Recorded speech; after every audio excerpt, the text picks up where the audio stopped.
অসুস্থ যখন হবেন ওইখানেও আনন্দ করবেন, কারণ সামনে আরাম আসতেছে। সুবহানাল্লাহ পড়েন। মুমিনের হারাবার কিছু নাই, দুঃখ পাওয়ার কিছু নাই।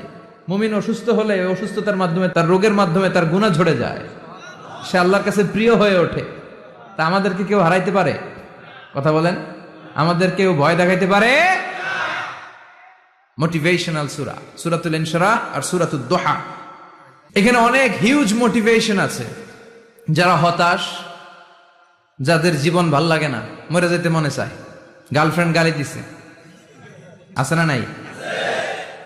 আবার বয়ফ্রেন্ড গার্লফ্রেন্ডের গালি দিছে, এ ওড়না পেঁচায়া ফ্যানের মধ্যে ঝুলে আত্মহত্যা করে। আহা, কত বড় পাগল! তুই মরলি কেন? গালি দিছে তো কি হয়েছে? হ্যাঁ, বুঝতে চায় না, হতাশ হয়ে যায়।